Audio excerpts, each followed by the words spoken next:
Good evening. Good evening. Thank you. How are we doing? We're good? Okay, I'm really excited. My name is Rich Blint. I'm the Associate Director of the Office of Community Outreach Education at Columbia University School of the Arts. I also teach in the Graduate School of Arts and Science here at Columbia in the Institute for African American Studies. I run a gallery for Columbia. They keep working me, but I'm here. I'm still standing.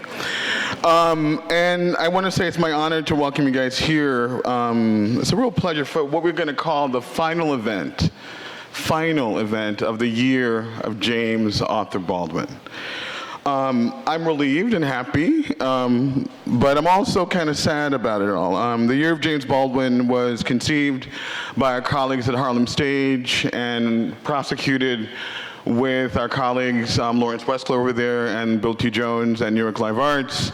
Other collaborators include the Schomburg Center, the New School, the Harlem Book Fair, the Verily Center for Art and Politics, and as a whole citywide multidisciplinary slate of programming that began last April and will conclude this June 2015. So some formal words of thanks. I would like to thank our partners who I mentioned, Pat Cruz and Brad Learmonth at Harlem Stage, Bill T. Jones and Ren, Lawrence Westler and Jamil Kosoko at New York Live Arts. Special thanks are also due to our collaborators, all of whom are listed in this document right here for you to peruse.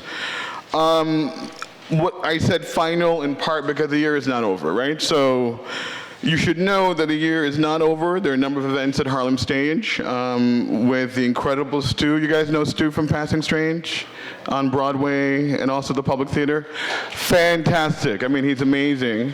He did a preview at New York Live Arts back in April. I just saw him do something at another kind of conversation, listening conversation, and it's called Notes of a Native Song, apropos this conversation tonight. So that's going to go on, multiple events. Also, Khalil Jabril Muhammad from the Schomburg conversation with our professor here at Columbia, Frederick Harris. That's on May 15th. There are a number of dates for Stu's performances, so you should check that out on their websites. We should also note that the New School has a sound installation by the great artist Mendy and Keith Obadike that opened at the beginning of the month. And tomorrow we'll be in conversation with Rashida Bunbury, myself, and some other people, but a two-day symposium on the politics of listening.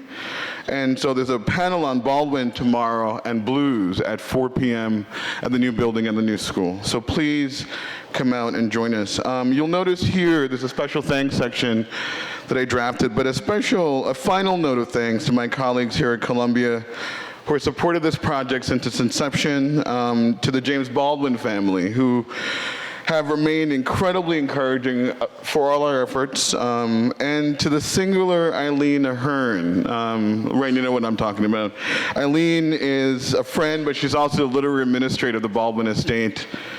And she has been a tremendous resource and a friend from the very beginning, and she's been committed to kind of fostering and holding the legacy of Baldwin's life and work all the way through this 14-month process. It's been fun, but it hasn't been terribly easy.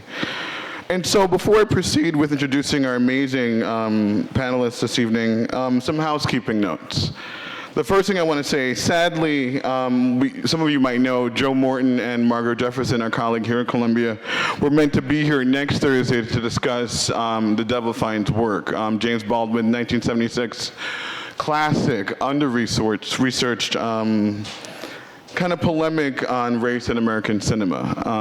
That won't happen next week, but we're thinking it will happen again. Joe wanted to extend a couple of days. Our semester is over, and we can't wait on Hollywood so much. I love Joe Morton, but we have to keep moving. We're hoping that with our colleague Jake Perlin, who just came in at the Film Society at Lincoln Center, that this September when we do stuff on Baldwin cinematic appearances, his appearances on television, it's amazing how much he was on TV. You would never see him now on television, would you? Imagine Baldwin on ABC this week or something like that. I mean, they would be terrified, right? So we're going to capture all that with the amazing Jake Perlin from the Cinema Conservatory and from the Film Society in September for 4 days of all things cinematic in Baldwin. It's going to be amazing. So come back for that. We're going to try to get Joe Morton and Margaret in that conversation. Also tonight we're going to be introduced, our panelists, by Imani Perry, the brilliant, amazing Imani Perry, who's the Hughes Rogers Professor of African American Literature at Princeton. She extends her regrets to all of you, and to Kiese and to Phillip. She couldn't be here today, so I'll be doing very brief introductions. And before we turn to a small clip that will frame our conversation, and I'm going to encourage you to look at the bios, full bios by Drs. Laymon and Lopate. I also, before I do that, want to say a quick word about Notes of a Native Son. It was published in 1955, what we might call the beginning of the civil rights movement, right? Some of the essays appeared earlier, like Everybody's Protest Novel in 49 and Many Thousands Gone. But there's something about the range of that text that makes it particularly classic. It announced Baldwin as a real, serious writer in the essay form. But more than that, a colleague of mine said Baldwin said everything. It's years and years ago, that we're all just following, keeping up now, right? And there's something about that that's true when you read Notes. And so what I want to do now, before I invite, before we turn to the clip and then we'll invite Kiese and Phillip up, is read a bit about how Baldwin is not simply prophetic, he is that, but he understood how race operated, but more than that, not politics, but how, where did that go?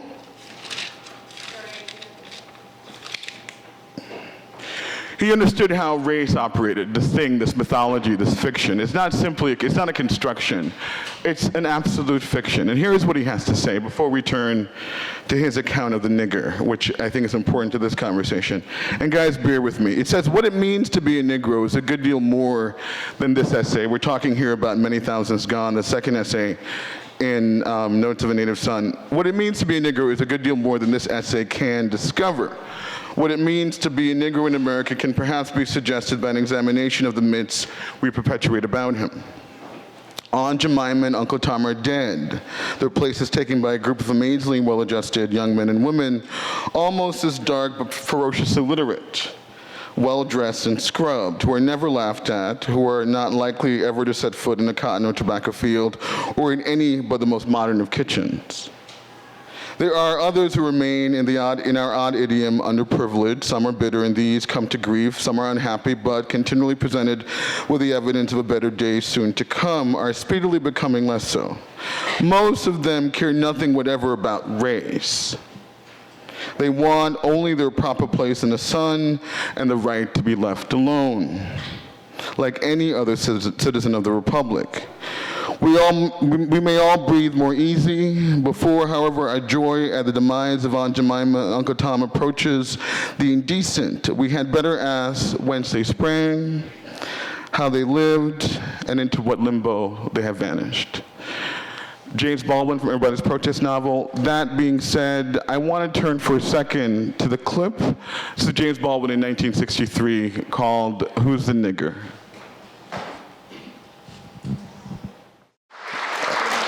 To help us distill the wonderful James Arthur Baldwin, we're joined by two amazing essayists. One is an essayist and a novelist. Phillip Lopate is the Columbia University School of the Arts Professor of Nonfiction. His numerous publications are listed here. Kiese Laymon is a professor at Vassar College whose books, Long Division and How to Slowly Kill Yourself and Others in America, are both available outside, including Phillip's books. Please join me in welcoming them to the stage.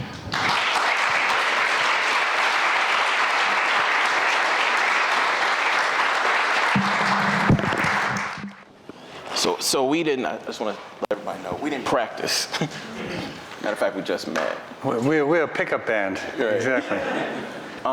So I just want to start by saying thank you, Rich, for everything you do for this community, but so many other communities outside of this place. So can we just clap for Rich?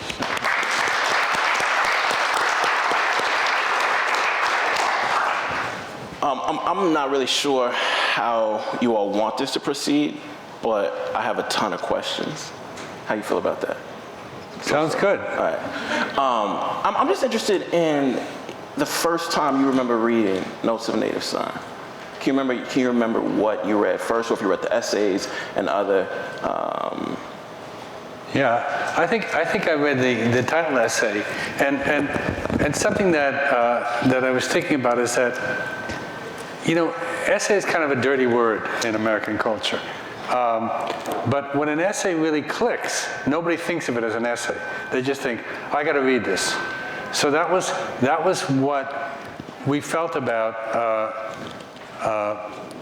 Notes of a Native Son, The Fire Next Time, or let's say Norman Mailer's A Prisoner of Sex. These things were hot off the presses, and so Baldwin, seemed to me to revive the essay, and I do think of him as our greatest post-war American essayist, and probably with Emerson, our greatest essayist. So I began reading him over and over again, teaching him over and over again, and of course, and fighting with him, because you enter into a dialogue with somebody, and one thing I noticed when I taught him was that the students loved him.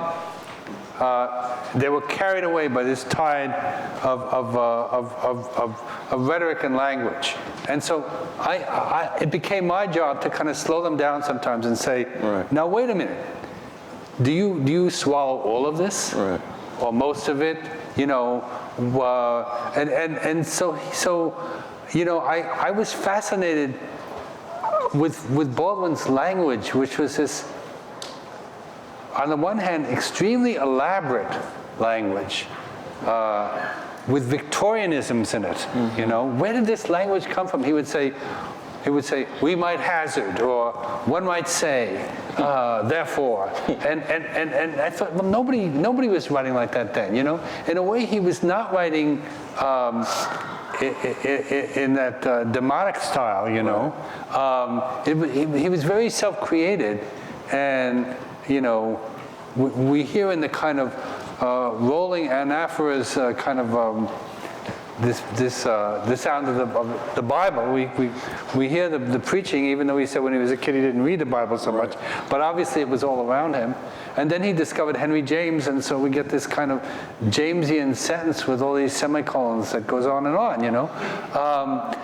I think for me, part of what was so fascinating was this combination of this very elaborate, qualifying,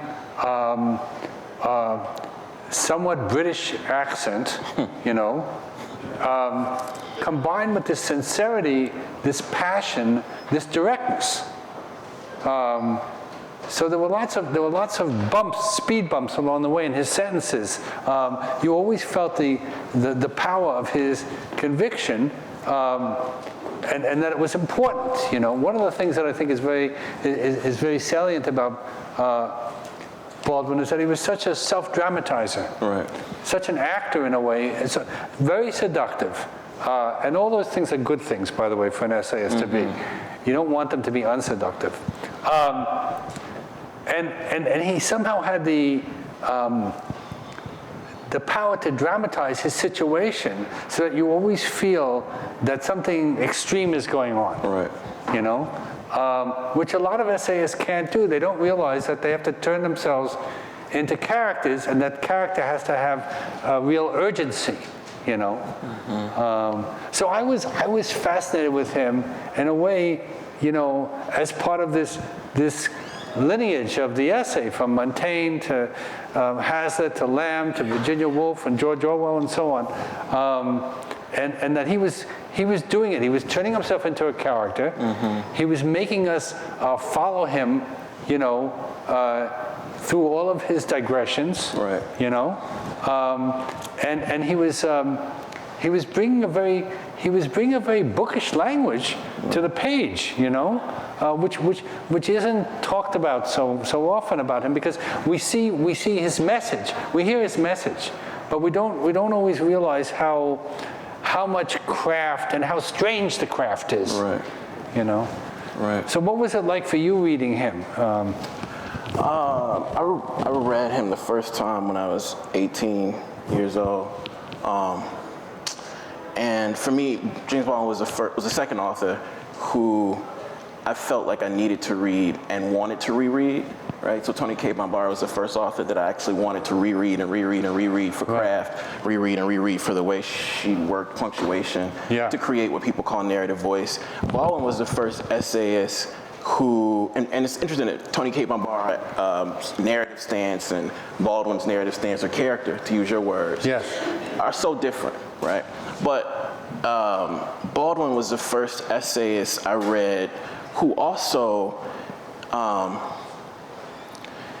seemed to instill in me a kind of fear that I'd only heard in sermons or testimonies or confessionals in rural Mississippi.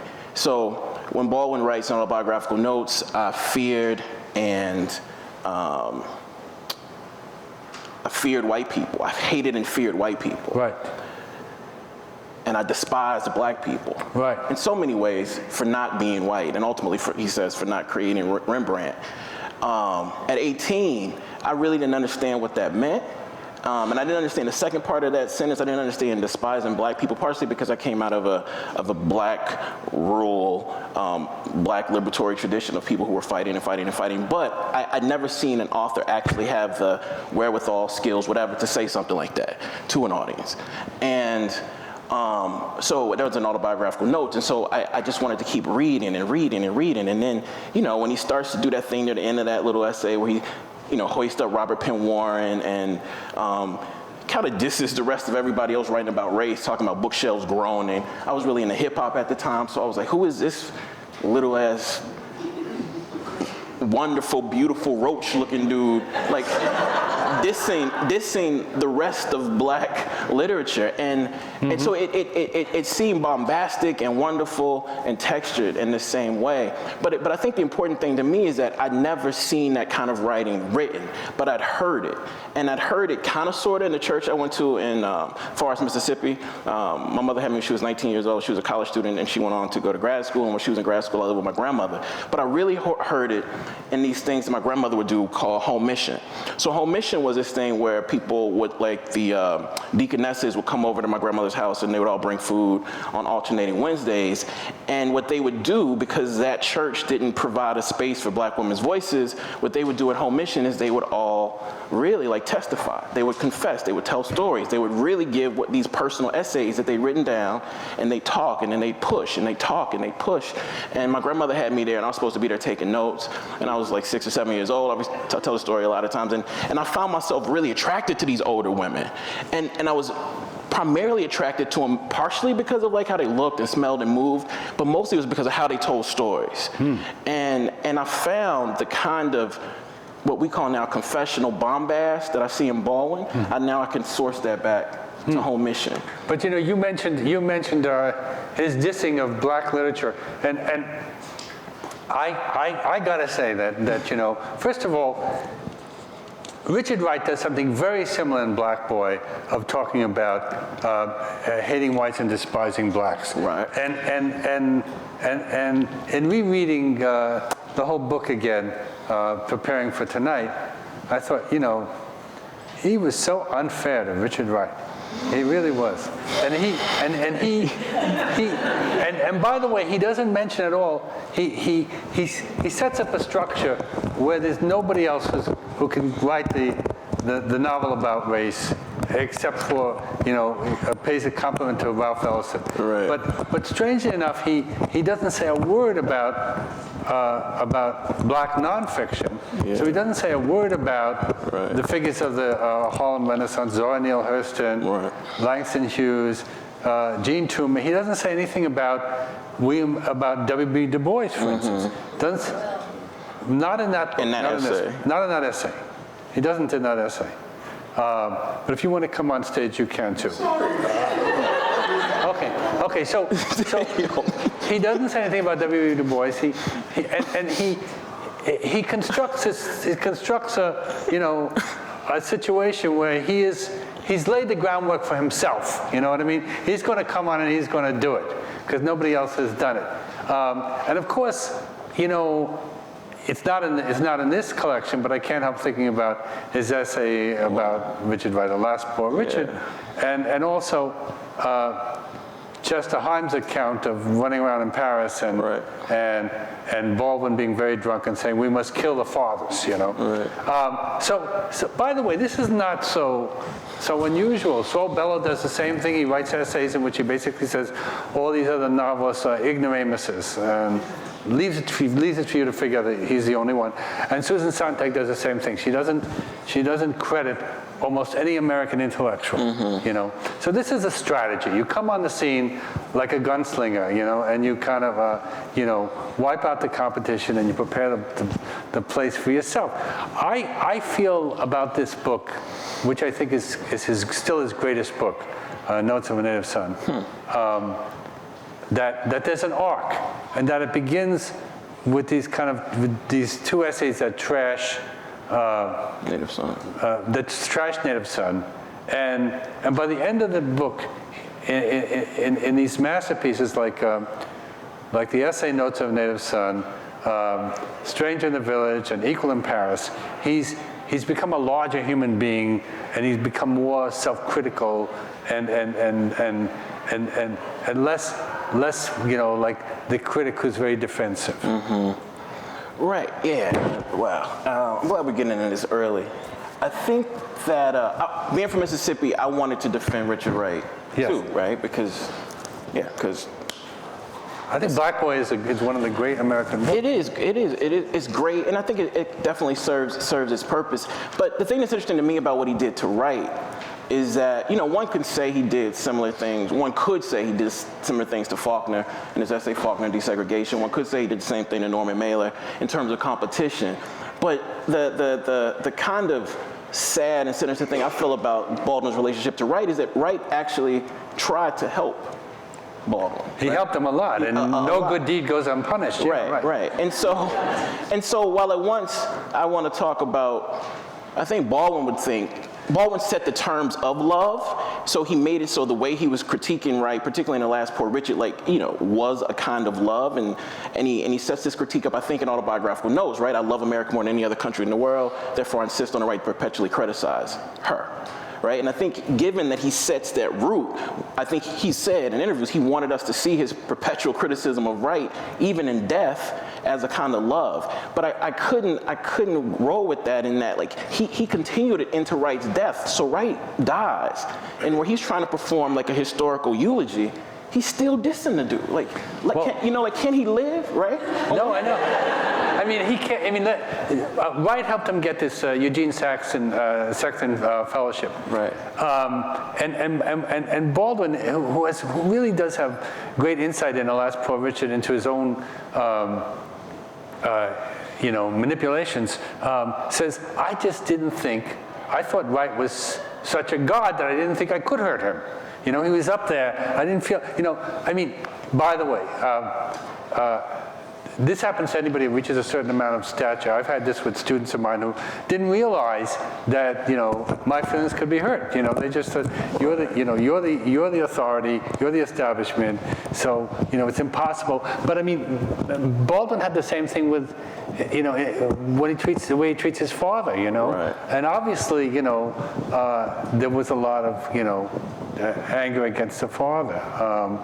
But when he came to write Notes of a Native Son, the essay about his father, he somehow was able to compress everything into those 20 pages and make it work and make us understand his own ambivalence and finally his own identification with his father. And right. And I think that's the important part about that essay, right? He shows far more love and sympathy for his father because he's using his father's tragedy, ultimate tragedy, to share light on himself. That's something he doesn't do ever with Richard Wright. But I just also I think it's important to talk about some of the similarities between Wright's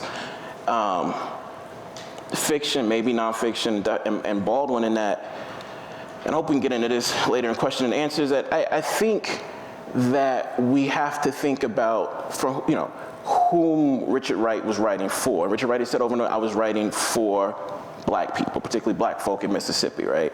He said a lot of things, but he said that. And so when I read a book like Notes of a Native Son, I think about how I initially felt like Baldwin was writing for me, right? But I have to be honest and say I did not feel like I was being written to. I didn't feel like I was being written to. Definitely Notes of a Native Son, and in Black Boy, in some strange way, I felt I was being written to simply because I was a black boy from Mississippi, like Richard Wright. But what I see both of those authors doing in those two texts is something that I think is at once admirable, right? Like putting the weight of all of these folk on your back, and in writing, particularly to, I think, white heteronormative men about like what they need to do to be better. But I ultimately think that might be one of the failures of both Wright and Baldwin, though I thank them for it, and that I think they extended a little bit too much love to white men. I think in the rush to change our predicament in the future, and you talk about the language they use, right? Like the language Baldwin uses. I wonder what would happen if, and Baldwin laments this later in his career, right? He talks about these supposed white liberal friends of mine. Where are they, right? So I think what I've learned about from Baldwin subtextually is that there is a price to pay for centering whiteness and centering white men in your writing at the expense of other groups of people. I don't agree. Let's go. Obviously. There we go. Yeah. No, I think that Baldwin is a very subtle and changeable in the way in who he's talking to. There's a whole essay where he basically says we, meaning we whites look at blacks this way. Right. In other words, he speaks through the voice of the black man, he speaks through the voice of the white man, he speaks in some essays jumping from one to the other and back and forth, and it's like a kind of lap dissolve where one after another image is coming at you. And I think that this is part of his strategy to say, that American blacks are Americans also. He wants to force us to understand that there is this, defiant ones tied to each other thing of black and white Americans, and that you can't, and you're always talking, part of you is always talking to whites and part of you is talking to blacks, and it's inevitable. You've internalized the white voice, and that's just reality. That's just that's just practical in a sense. And also, Baldwin has this ambition to be part of English literature, just the way that Naipaul, develops this kind of voice, that's not Jamaican or Trinidadian, Right. So I mean, the essay "Many Thousands Gone" is the essay where he, for a majority of the essay, he writes as a we, and that we is not just white. That we is a straight man who Baldwin would consider liberal, right? And so he ends that essay by saying, ultimately, one of our problems is we believe that the only way that the Negro can be liberated is if the Negro becomes like us. Right, yeah. So he's doing a number of things there. I agree. And what he's doing there is he's saying mischievous for one thing. He's being mischievous, and he's playing, and he's saying that what he says in other essays, which is we black folk, right, know so much more about white people than they know about themselves. Right. Let me show you. Yeah, I'm going to do the white voice. Let me show you. Yeah. And my only contention is that I think he does that in like tons of places, and I'm grateful for the work he does. And I wasn't alive in the 50s or the 60s. I was born in like the mid 70s. But I think when we consider what work is being done, we have to consider what work is not being done. And I think when we talk about the establishment of a particular sensibility, writing to a group of people, I think we have to also ask ourselves who is being precluded, like who is not being spoken to. And I think his inability to talk to black people has led him to be, and this is not for me to say it because I'm more stunted than him in this area, I'm sure, but it led him to not do a kind of work in terms of like the gender relationship between black people, right? Like you don't see Baldwin talking or writing much about the relationship between black women and black men. We don't see Baldwin doing that much, so much so when we get to 1985 and 84 and he starts to talk to Audre Lorde, he sounds in some way like a nationalist on issues of black masculinity, nationalism, and gender. And my only critique of this person who I adore more than any other writer on earth is that I think in so many ways, like whiteness got him in so many ways. I think I would have loved to seen Baldwin put this lens on us, for us, And I wonder what would have happened. Had he done it. And what's interesting is that I think Baldwin spent most of his career writing to you. And so it's interesting that when Baldwin Probably writes why I like him so much. Exactly. and so this love affair that I think that he ultimately has to have, that is ultimately a heartbreaking love affair, it's just something I think that we have to not diss, but take into consideration as someone who's born a long time after him. I just have to wonder what ways I'm doing the same thing, because writing to you is seductive. Writing to you is seductive because I've been taught that you control English literature, you control all the publishing houses. Would that it were true, by the way. Well, I'm saying, so I'm saying there's a reason one might write to you, but when I'm interested in thinking about what are the stakes, like what's lost. Well, I mean, I was taught to write to you. I mean, it sounds a little anachronistic to put that on him, and we have to also understand that nobody can do it all, except Absolutely. for Shakespeare, and even he, Anyway, so I mean, one thing I think about Baldwin is that Baldwin is a great essayist and not a great fiction writer, And it's interesting that he, I mean, I'm sure there are people in the audience who feel he was a great fiction writer, but I'm not one of them. But I think there was a whole group of writers in this period who really were fabulous nonfiction writers, but wanted to be novelists, and that really counted. And so, you have Baldwin, you have Mary McCarthy, Gore Vidal, Norman Mailer, Joan Didion, Susan Sontag. They were powerful essayists. But that was in a way what they did to make money, to write in magazines, But they saw themselves as artists, and their artistry, they connected to the notion of the novel, and the novel had a higher status than the essay, So right. Do you remember when Giovanni's Room came out? I sure do, and I read it. Yeah. Can you talk about what that was like when that came out? Because I wasn't born. I thought, I mean, just to get further into trouble, I thought and I still feel that most of Baldwin's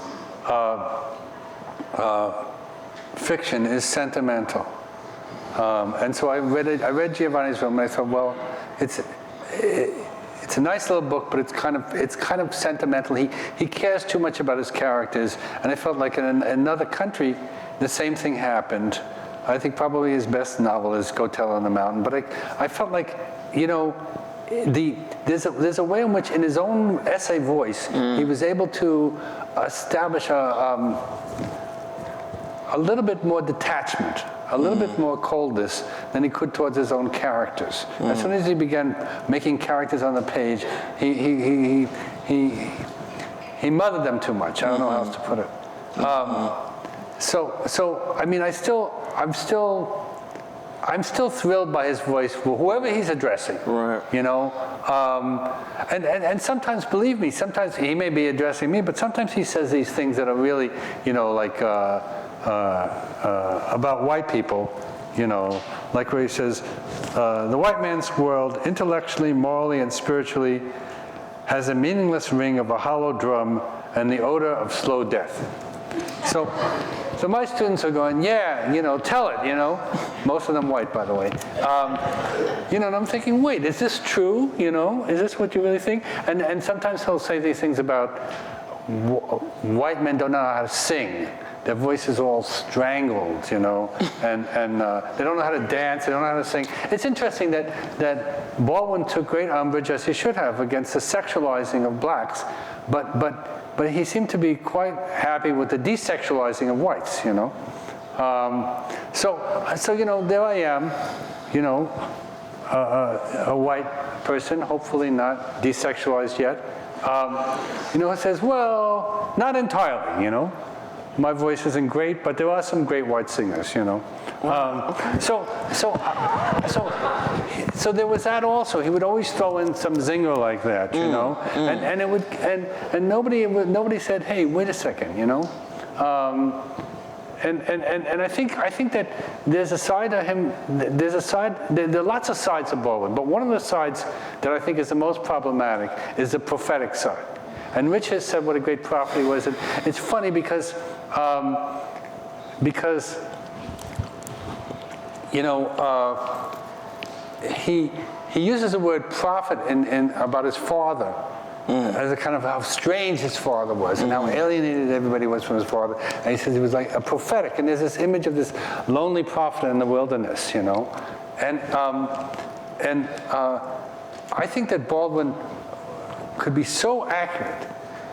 When he stepped into the prophet role, the problem is that when you prophesy that America, if it doesn't side with revolution around the world, it's going to be burned to the ground.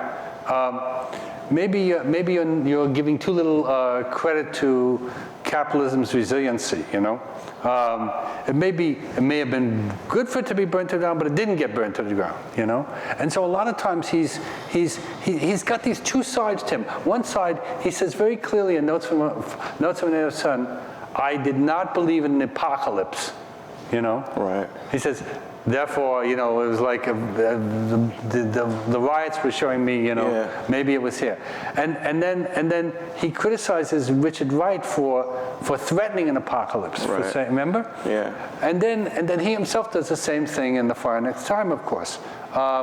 So there is this way in which when he's writing about what is, he's so in touch. When he's writing about what's coming soon. He has a series of strategies, and one of them is to pull love out of the hat, you know. First he pulls hate out of the hat. He says, I despise myself, I despise the whites. And then at the end of the essay, he usually pulls, of almost all his essays, he pulls love out of the hat. And this is the preacher in him, you know. Right. Okay, I back myself into a corner, where do we go now? Love will. So sometimes it's love, and sometimes it's the fire, you know, right? The purging fire. So for me, I feel like there's a kind of I'm resistant to this kind of I don't want to say bullying, but this kind of threatening voice, you know. Wow. Oh yeah, I hear that. Yeah, I have a lot to say about that, but I'll try to be brief. I think that there's so much to say about how Baldwin uses misdirection. So if we talk about Many Thousands Gone, that's him, I think, in terms of point of view, using a particular kind of misdirection. You see in his essays, there are so many sentences that could be read so many different ways. In Fire Next Time, he does the same thing. People knew about Baldwin's sexuality at that point. Some other times he talks about why I would want to marry your daughter is a mystery to me, right? Like, right? Like, well, we know. So right? True. Right. But so I'm saying all that to say, I think that I want to resist this sort of like tactile reading of his understanding of revolution at the end of Fire Next Time when he says God gave the rainbow sign, no more water, the fire next time. Because what he's been talking about so much in that book is definite revolution. We have to talk about that in terms of like physical burning, destruction. But what he's talking about in that book and what he's talking about in this book and what he's talking about in every single book he'd ever written is what happens to a society that is morally deficient. Like he was unafraid of talking about morality. Right. And so when people talk about how we wish Baldwin was here now, I think one of the things we're saying is that we wish there was somebody who could stand up and say, I am morally deficient, we are morally deficient, and that moral deficiency is destroying us fucking more than any other fire could. So I think Baldwin was right in the fire, I believe he was probably living in the fire next time. I think we are living in the fire next time. I don't know how one can make the argument that morally, as a country, we are not living in the fire next time. So I hear you, but I want to grant something you might think Baldwin doesn't deserve in that text, which is a dual reading of revolution. But I also just want to say, he does pull love out of the hat, and for some of us who might like magic, that might be why we love him, right? Boom, love. I didn't see that shit coming.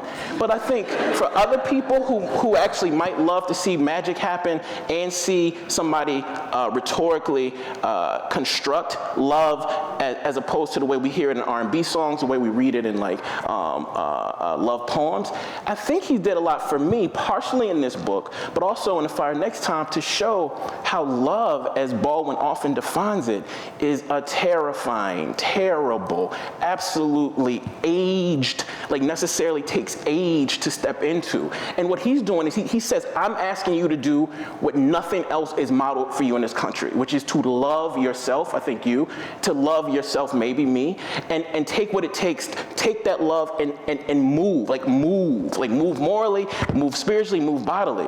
And so I don't know that that's pulling love out of the hat. In some way, I think if he's pulling out of the hat, and that rabbit is fucked up looking. You know what I'm saying? Like that rabbit there's so much going on with that rabbit. It's not just like this pristine white rabbit in love. It's like a kind of love that necessitates work. And so I hope people aren't reading Baldwin as this like magician loves the answer. I hope people are still reading Baldwin as it takes a kind of like moral shifting in order to save ourselves. And I don't know, I can't say that he was wrong. I hear you. I just think the problem I have is that we read him and he was right. That's what's scary to me. But that's my opinion. I'm sort of approaching it in a more formalist direction, which is, I hear you. Which is, as an essayist, I'm thinking, how does this guy structure his essays and how does he conclude them? Right. And one of the things that happens with Baldwin is that his essays get longer and longer, and they start to fall apart, basically. Which is often what happens with poems when a poem gets to a certain length, 20 or 30 pages, often falls apart. And so he starts writing these much, much longer essays. And they have great things in them, like The Devil Finds Work and like The Fire Next Time and No Name in the Street and so on. The last one, the Evidence of Things Not Seen. And I feel like he reaches a point where he begins to be confused himself, and that's when I think he does some of these tricks, But I mean, I have to hand it to him because I think it's a great thing when an essayist tries to get beyond the 10 or 20 page limit and to make something larger, something that's architecturally sound, right. and it's so difficult to do. And we see that even with Virginia Woolf with A Room of One's Own and Three Guineas, there really start to be these structural problems when you go to that length, And so I feel like you're saying what you said. If I want to be honest about what you said, I'm thinking. I don't think we're living in the fire next time. I think America is very flawed. I think almost every country in the world is flawed, and I think that countries don't survive or fall based on their morality, but on other issues. So maybe I'm more economical and political in that sense. And so I mean, in a way, it would be great if morality ruled the day and if things got morally corrupt and then they fell. But that isn't exactly what happens. I don't see. So it's not like that. I think America is so great. It's just that I think it hasn't reached some. It hasn't crossed some line into total sin. That means that it's burning up from within. Right. Well, okay. I just don't feel it. I feel it's an exaggeration. It's a melodrama. I think one of the most honest things you're saying is that you don't feel it. Yes, I am saying I don't feel it. And I think that's wonderful. I think you're owning it, right? You don't feel it. But in the spirit of Baldwin and other great essayists, I wonder what happens when we imagine other people who are actually feeling it. Yeah. And so I don't even think it's a reach. If one of my students says, I think that America is morally on fire and there are like millions of people who are materially burning, I can't. What am I gonna say back to that shit? Prove it? They go pull out distance. They gonna talk about prison industrial complexes. They're gonna talk about poverty rates. They're gonna talk about sexual assault, sexual violence. They can prove that easily. But what I'm gonna argue, and I think Baldwin's point is so important today in this space and in this room, is that he was arguing that, of course, materially, black, brown, poor white folk are at the bottom of this house burning, and a lot of people with shit don't care. But the thing that he's actually doing in this book is saying that those folk who don't think it's burning are morally burning. Not only are you responsible for these people's burning over here, like the fucked up thing is you don't know you're burning. And that's what he keeps trying to say over and over and over. You're burning. Materially, you have this, you have this, you have so many material things that we hope to gain. But don't you see that well, don't you see the cost? That's a very religious vision, actually. Right. You're burning, it's like you're going to be damned, you're in hellfire, but I'm not a religious person, I'm a skeptic. And there is an important trend in the history of the essay, which is a trend towards skepticism and self-doubt. Right. And so, I love Baldwin, I love his writing, but I don't feel like that kind of intensity is the only way to go. I agree. I don't think it's the only way to go. And sometimes I feel like when he's writing about, there's an essay in here about Carmen Jones, and he basically says a lot of things that I know where he's coming from, or I think I know where he's coming from, but he says Pearl Bailey is sexier than Dorothy Dandridge. Right. He says this movie has desexualized Harry Belafonte. Mm-hmm. Actually, in the opera Carmen, Don Jose is never this sexy figure. He's always somewhat pathetic, Yeah. He's the one who is cuckolded. But I'm looking at it as a cinephile, as someone who loves Otto Preminger movies, and I can't see it as this complete. I'm thinking about where Preminger is putting the camera. I'm thinking about that there's something kind of interesting about the movie, and he's dismissing it completely. He dismissed James M. Cain's novels. He dismissed The Best Years of Our Lives. Yeah. And why is he dismissing all these things? He says they're not real. They're not real. So he is setting himself as the one who has a monopoly on the real, and I'm thinking, well, of course they're an artifact, Mm-hmm.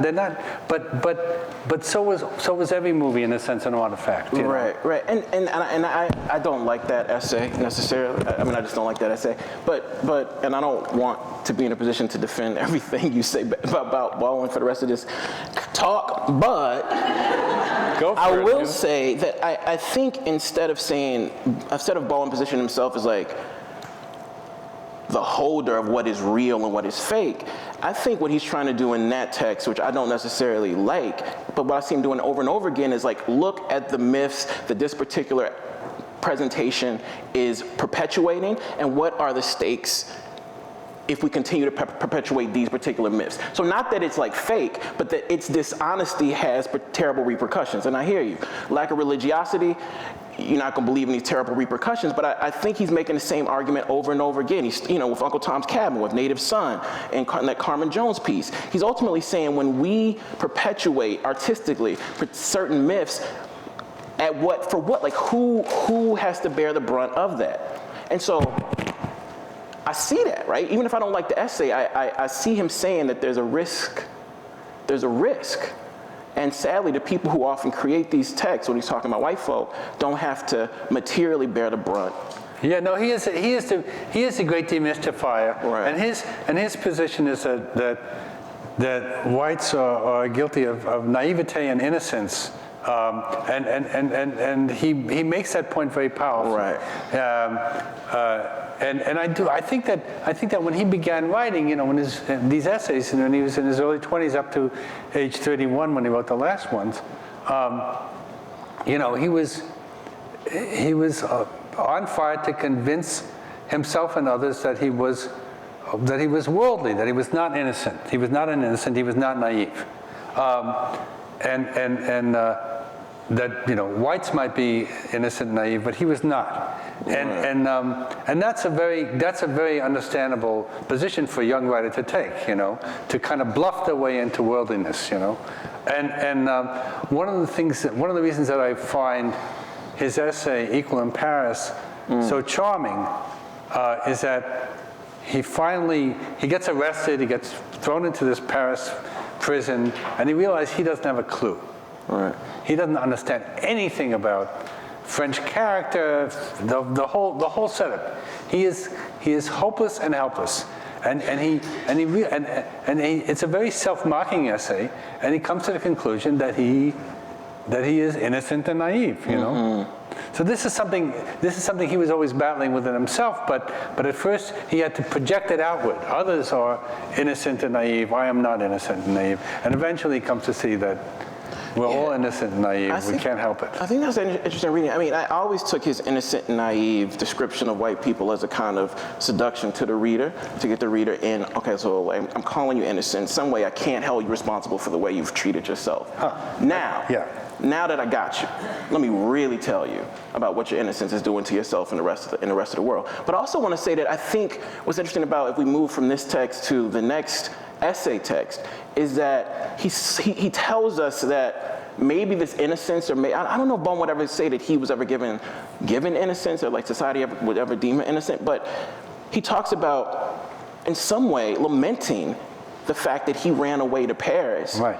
And running away to Paris, he talks about in some way attempting to run to a kind of whiteness while his brothers and his sisters over here fighting for their lives. And he's saying, but all along what I needed to do was accept that we had created beauty. No, we didn't create Rembrandt and we didn't create all this other kind of shit, but we got Bessie Smith, right? So he talks about how Bessie Smith took him back to understand what he was neglecting. And again, what I love about that move Baldwin makes for young people in this culture is that in an aspiration to be literary, parenthetically, Baldwin might not say, but Baldwin critics might say white. Like, again, what are you leaving behind? And Baldwin shows us that he left behind the best of tradition, the best of really America. He says music, and again, it is true, Bessie Smith, and of course his next book is called Nobody Knows My Name, which is a line of Bessie's.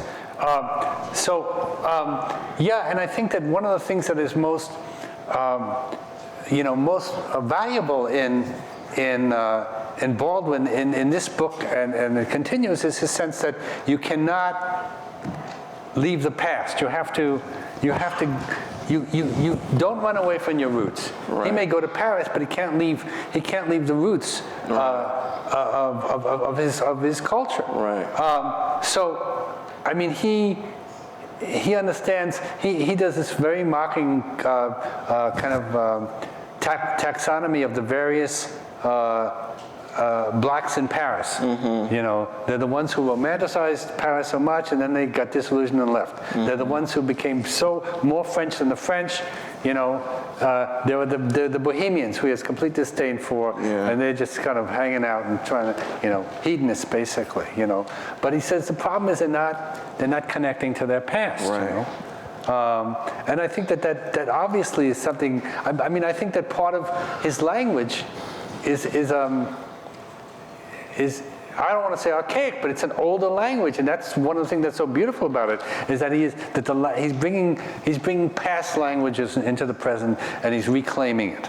Right, and over again, he's showing us that the past, even though we will, in our rush to escape our past selves, in a rush to escape that which we don't deem useful, and this is religious, right? That past will catch up with you. Even at the end of Giovanni's room, right? All of the shit is, he tears up the letter, and then it follows him. Yes. Right? And so again, just to try to bring this to today in some fashion, I think that while we can argue about whether or not this is the fire next time, I do think that we've seen the absolutely terrifying residue of a culture that is so intent on mythologizing its past and always talking about progress. Right. Right? I think we see that everywhere, and we've seen it with, Barack Obama's election, and so many people on the kind of sort of left and definitely on the right in some way wanted to be like, see, we've moved, right? So these progress narratives, I think, as Baldwin has said and we've been shown, do hold nothing but death and destruction, because we don't want to look back and look at the ugly, and we're in a rush to go forward for what and for whom? And who does that rushing forward, who does that progress narrative ultimately benefit? And Baldwin is going to argue nobody, really, but materially the same few people who always benefit, I think. Yes and no. Yes and no. Go ahead, Redley. No, because it's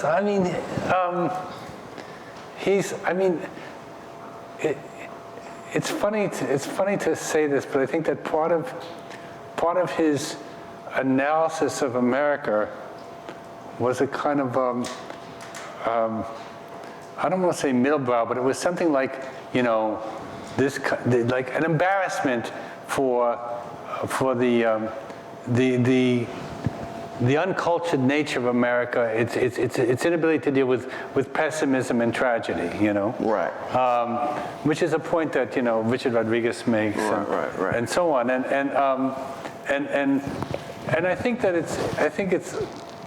I think it's overdone. I think that America is not awash in optimism anymore, anyway, you know, we could use some of that optimism again because it's so paranoid now. But I think that I think it's a simplistic reading of America is all I'm going to say.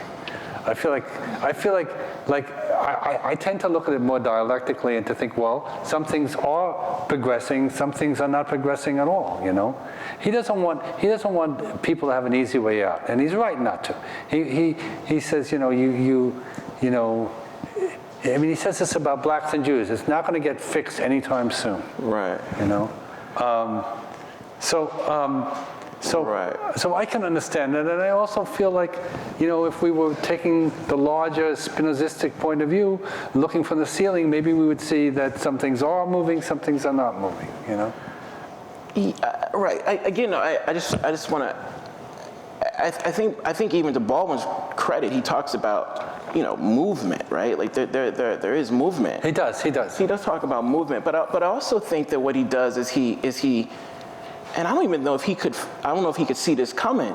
Is that, you know, when talking about Black liberation struggle during what people call the civil rights time, I don't know that Baldwin could really ever imagine the way, for example, someone like Martin Luther King would be hijacked by, again, the pop left and the right, Meaning that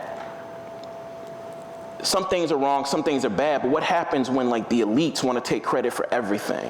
And what we know from Baldwin's writing, and what we know, those of us who have studied and have family who've actually fought and did work in the civil rights, is like that shit was bloody, it was terrible, it was in some ways joyous and private, but like what we have now is a culture that in some ways wants to, like, you have the same people who were working against civil rights bills 1964, 65, and 68, now talking about how great it is that black people get to vote, while also trying to, like, redistrict shit so they can't vote again, right? So that is definitely happening. That's definitely happening. That's not even right. That's nobody right. That's happening. And so, but what also is happening, and I just want to say this: is what Baldwin really loved him some white liberal men. Like, he loved to think and talk about how white liberal men weren't doing what they needed to do. And so what I see is that we have, like, this kind of, like, pop left who feels good about itself by critiquing itself for not being, like, ultra fucking conservative, right? But I think Baldwin is asking us to think about, like, again, like, at what moral stakes, right? What are the moral stakes, and how come very few liberal white men, for example, are really fighting to undo the prison industrial complex, like really fighting to undo the prison industrial complex, because it's not in their material benefit, right? It doesn't benefit them materially. So I just want to say that I hear you. It's not just not in their benefit. I mean, I'm a writer. I'm not going to go up against the military industrial complex. I have another task to perform. I'm not ashamed of it. I write books. I've written about 15 so far. And it took up a lot of time. I wasn't unable to lay my body on the line, and I'm also a coward, so that's important to remember. I mean, but your cowardice pays off materially, partially because you're white. Yeah, no, it pays off materially up to a point. But I love Baldwin as an artist. You know, I feel like when I read Notes of a Native Son, the title essay, I am amazed at the moves of that essay. I really, it moves between the personal and the sociological, right, and the political. It moves between this portrait of him and his father, and the way he waits almost for the entire essay to say, I'd almost forgotten how my father was proud of me when I was a little boy, right, for my voice. And suddenly this sort of, like, you know, this tenderness breaks out towards his father, who he's been, you know, dissing all through the whole thing, and treating it as pathetic, So I just, and the ending, which is this perfect ending of, you gotta, you gotta have both. You gotta want to change the world, and you gotta accept things as they are. And it's this kind of a Keatsian idea of, negative capability of holding two ideas, opposing ideas in your head at the same time. Right. And then the last sentence, which is such a weird sentence because it looks to it situates itself in the present, the past, and the future. And I mean, who can write a sentence like that? He says,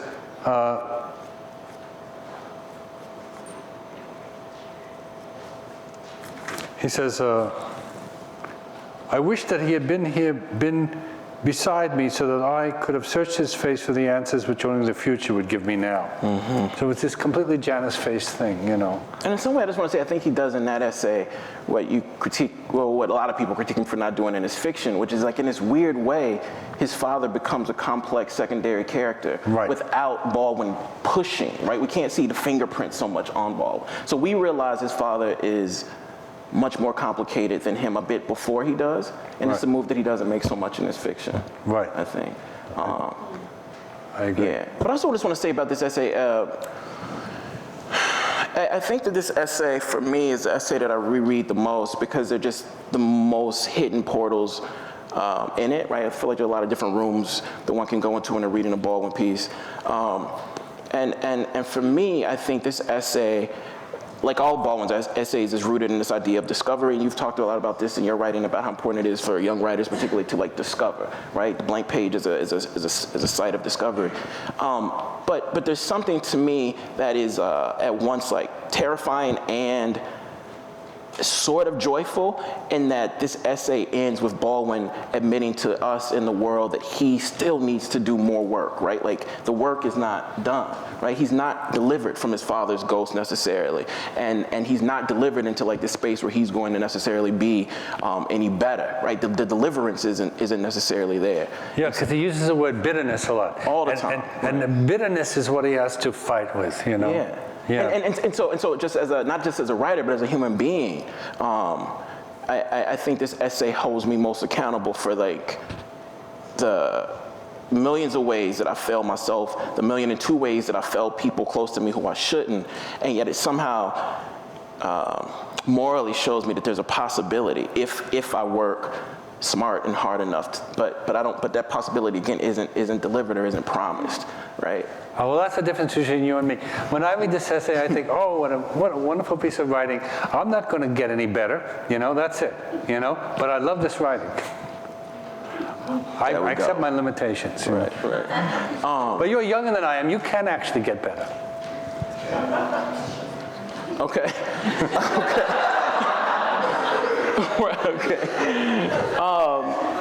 Right. I'm an old guy.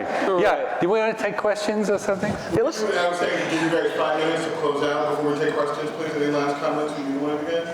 There are a lot of people who want to talk. Can we maybe blend some final comments into the questions? Absolutely. I have a ton of questions, a ton of comments, all that kind of stuff. I'm sure you do too. If you guys can make your way over here to the mic for questions, that'd be fantastic. Or I can come to you with a mic in my hand if you have a hard time getting over here, okay? Want me to take it off? Rich. Yeah. He had his hand up for a long time over here. Who did? Over here. Right. Oh, okay. 1 second. Sorry.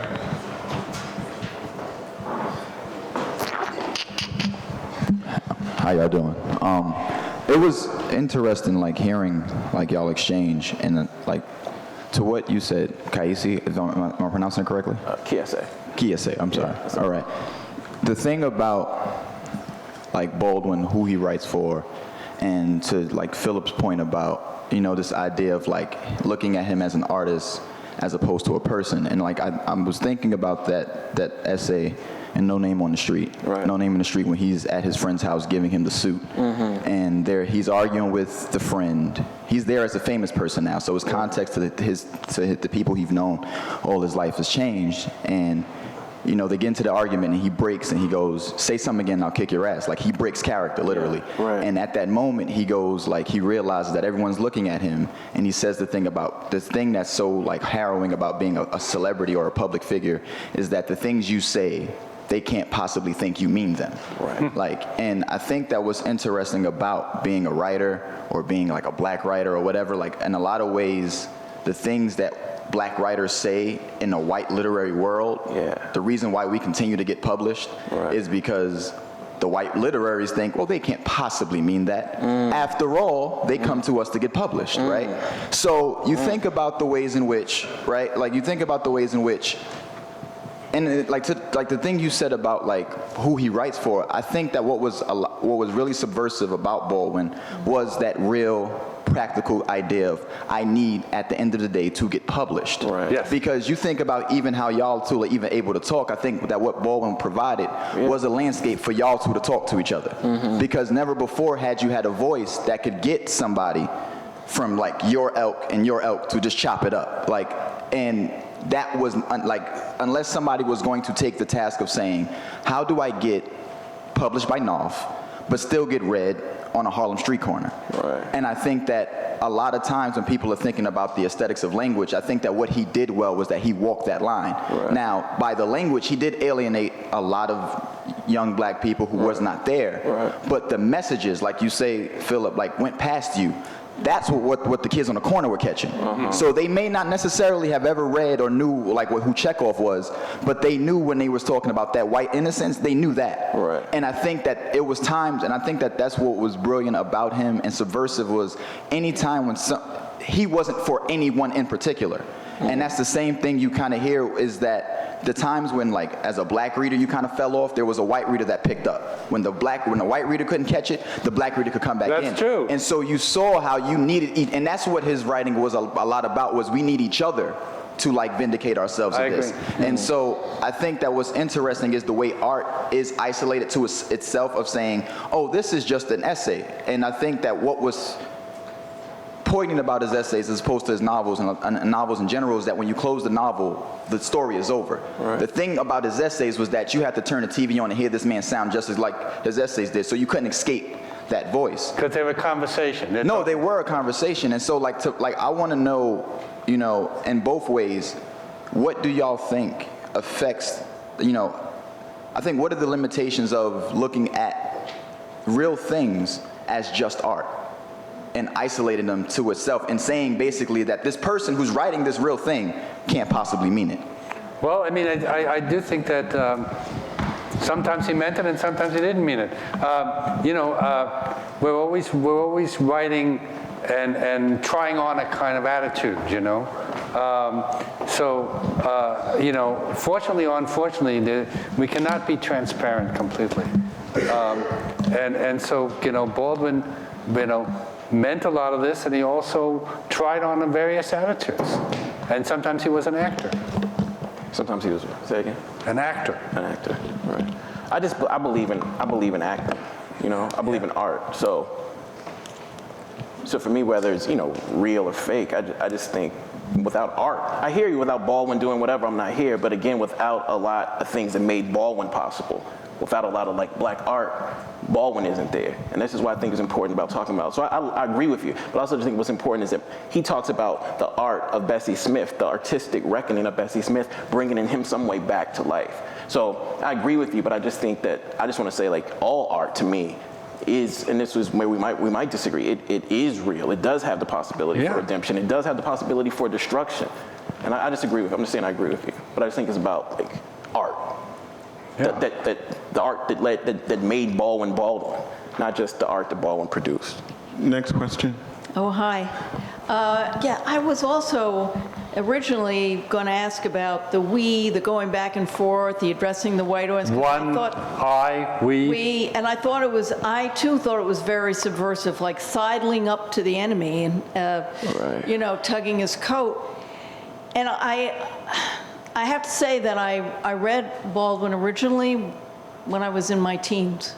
And, you know, my mother was very active in civil rights, and it was just, I just took it for granted. It was the air that I breathed. and I just thought there was going to be a million more writers just like him. You know, it was just the beginning. And now I come to him from a completely different vantage point, because I sort of stumbled upon the black and revolutionary intelligentsia, not just here, but in other parts of the country. And there is a voice, first of all, that I hadn't heard in so long, that is so articulate and so alive, okay, that's you know, was part of, frankly, what attracted me to it's so unapologetically intellectual. And that was the other thing that attracted me to it, these working class progressive black people. And so a lot of when I'm reading this over now, Notes of a Native Son, when I knew I was going to come here and I started reading it again, all of a sudden the context was completely different.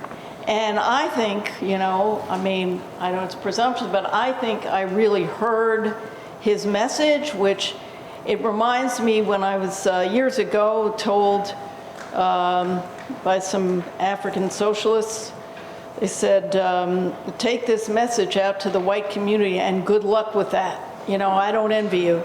I have to go back to, because what he is trying to say is, you know, Philip was saying, oh, it's so extreme. I think it is extreme. I think that was his message. What's fascinating to me is the timelessness of it. Unfortunately, you know, it's only gotten worse in many ways. And he's saying, look, we're a colonized people, and we hate white people, and we're the best actors in the world, but you have to know that, and you have to know that. And that was one, you know, so important. And it wasn't, I mean, yes, he certainly found his voice. He was certainly wonderful. He was an autodidact, and it was turgid and beautiful, but I mean, there's also a tradition of that. The sort of black intellectual tradition that thank God is alive and well. And I think that he's not being an Uncle Tom. He's not trying to please white people. No. He's not trying to get next to them. He's really trying to let them know the fire next time. At least that was my, so you know what Kiese, I'm not, Kiese was saying, I happen, just from where I'm coming from right now, it really resonated with me it's a very powerful, strong message, and that it almost transcends even the art of it. And I think the prophet in him is so, you know, well, anyway, it's moving. Well, I just want to say that I think he was much more ambivalent about this than you're saying. That the first two essays in this book are really his attempt to squirm out of being the spokesman for the race. The first one is Everybody's Protest Novel, and the second one is Many Thousands Gone. And in a way, what he's saying is, you know, be careful before taking on this role. But Philip, what he's saying in those two essays, if I can jump in for 1 second, and yeah. as an audience member, not as someone who's meant to be on the stage, I studied Baldwin really deeply. So I know lines by heart, you know, in my head, right? So both of those essays, no one mentions Uncle Tom's Cabin, which is who he goes after, and what he calls the Stowe and her hard-boiled descendant. He calls her a pamphleteer, right, because she cannot confront the humanity of black people. She can only do it to some liberal, begins in 1850, idea about what whiteness and blackness might mean. Uncle Tom, as he says later in the essay, it's like he finds Uncle Tom and Bigger locked, he says, in century-old war about the figure of the black man, the figure of the black person, right? So if you guys could talk a bit about that, not about Oedipal complexes or literary formalism, but what he was after is an attempt to be, what he says in the first one, he says, you mentioned truth, Philip, he says, why are we so loath to make a further journey than that made by Mrs. Stowe to discover and reveal something a little closer to the truth? That's all he wants, an honest man and a good writer. So, to the gentleman's question over there, how do we not disentangle form? We live down here below, right? We live in this place, so we can't just disentangle form from content, from the lived reality. But can we say a little bit about Baldwin in both those two opening essays? He's going after not simply a father figure, he's tackling Stowe. And none of you guys didn't say this at all. Can we talk about that? He's tackling Harriet Beecher Stowe as the first figuration in this country of the black person in literature, a novel that sold more than anything else besides the Bible in 19th century America. Hugely popular, usually formative for why we think of ourselves as white and black in this country. I think it's like, that's the first, I think, and 1 second, my love, confrontation, right? So if we can talk a little bit more on the ground and kind of text-based about what he actually says in those two novels, in those two essays. And you can't just evacuate Stowe, it seems to me. I think she's really crucial. Or what he says about Dickens in Tale of Two Cities. Well, and I just want to say, and that one of the reasons that essay is so important also is because, to use your word, you said he comes across as a little bit too sentimental. In his novels. And in that essay, he defines sentimentality as the ostentatious parading of excessive emotion, right? And like the wet eyes of the wet eyes of like the sentimentalist like betray her or him, right? That's actually what he says. And so, right. So again, like this is Baldwin, I think, pushing at what happens to a culture who has taught itself well how to cry on cue. Right. About race, particularly, right? And not just like, let's just pose that question, because this is where I think the form and content meet. Again, like who materially and emotionally does this cry on cue relationship with text mostly impact? And he says also, not just in this novel, but in referring to that essay, he talks about the white guilt complexes of liberals, and how like the white guilt complexes of white liberals, the titillation of white guilt complexes of white liberals are one way that black writers get on. If you can titillate those white guilt complexes enough, you can get on, right? But again, at what stakes? What aren't we saying? Who aren't we talking to when these guilt complexes are being titillated? And again, Harriet Beecher Stowe, most read novel of that time period. This is also a similar time period where the most watched entertainment in the country is minstrelsy, right? Again, so I just think Baldwin is trying to push and pull and say in that novel, and I mean in that essay and other essays, that we have to think about what our consumption says about us. We have to think about why we cry, and while we're crying, how are other people living? So I don't know if you want us to, is that what you want us to say? Because I feel you. We should have done that earlier. But yeah. I wasn't saying it was a lack. I wanted more context. I'm a teacher all the time, so I like text-bound analysis. Right. And so to pull that out as someone who sees all the layers of how he engages Richard Wright, and the many stories that came out from Chester Himes and everyone else who was at the cafe, the stories are very different. So I like textured analysis. I feel you. You know what I mean? Yeah. But Phil, you want to chime in here about this? I certainly don't. Okay. Next question, please. Thank you.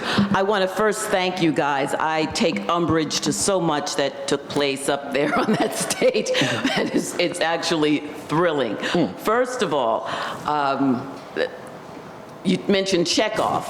Pushkin influenced Chekhov, and Pushkin was of African descent. I think, so I take umbrage with Baldwin. He talks about Bessie Smith as if that's all that we have. Right. We move beyond the boundaries of the continental U.S. Good point. You find Alexander Yeah, I love Pushkin, and Pushkin, etc. So we have made a contribution to thought, history, culture, science, beyond sports and music and etc. Okay, so that's that. The other thing is, isn't it possible? You said in his long essays that things kind of fall apart. Isn't it possible that this man with a high school education is actually working things out in the process of writing? He's not starting the essay feeling that he's figured everything out. And that's what a good essay does. It's an exploration. It's not, if you know everything when you begin it, it's going to come out dead on arrival.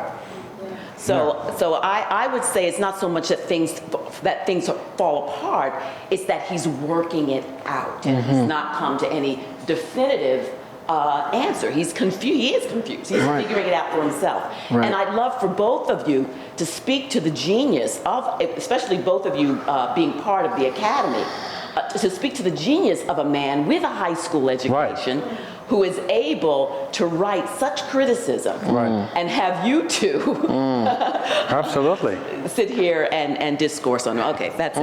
Not just that. Thank you. Not just that he was an autodidact and didn't have any college education, but that he was so young you know, when he developed his voice. And I do think he developed it as a kind of, to some degree, a mimicry or a bluff, but I don't see anything wrong with that. I think that's what you have to do, you know, when you're starting out. You bluff your way into being a writer, and eventually people say you are a writer, and then you think, well, maybe I am a writer. Right. That was a great question, and I appreciate that. This is where I eat off of the academy partially, right? So that means that part of me ain't shit, right? Because that's what I think. But when I'm in these classrooms, be it where I teach or when I go other places and talk, I think that Baldwin in some way is one of the best examples of what I try to encourage my writing students to do, which is imitation, interrogation, and innovation, right? And so what we see Baldwin showing back then is that you need not have elite college spaces to get, you know, good at imitation, to interrogate what you're imitating, and to ultimately innovate. But you might need that process. Imitation, let me interrogate what it is I'm actually imitating, right. And then maybe some sort of innovative, and the page becomes the laboratory. The page is where he does the discovery, right? But again, you know, I don't know that you necessarily need college classrooms to do that. Even now, you know, like one of the best young writers I think in the world is a friend of mine. He's in this room. Yeah, and I just, like, his experience tells me that you don't necessarily, like, college classrooms can help, but you don't need you don't need to go all the way through to finish necessarily. I don't know, but I'm not trying to push back on formal education at all. I'm not doing that move, but I do believe that there is something to the textured, committed will of imitating, innovating, and imitating, interrogating, and innovating. And I think Baldwin shows us that over and over again. So I think that's a tough question to answer. But yeah, well, what makes a good writer is the writer falls in love with literature. Right. And you can do that whether you're in school or out. Yeah. And reading, you know, we haven't talked about reading. That's what I mean, reading. Right, reading, right? I mean, that's what Baldwin over and over again gives a lot of us models of that a writerly life of substance necessitates a readerly life of substance. And again, because it is Baldwin, we have to talk about the importance of listening too, like hearing. But why do you say that it's eating shit because part of your salary comes from the academy? I don't think the academy is the worst thing in the world. I don't either. I mean, I don't think it's the worst thing in the world, but it's not. Yeah, it's not the worst thing. It's definitely not the worst thing in the world. And I feel, you know, like there are a lot of people.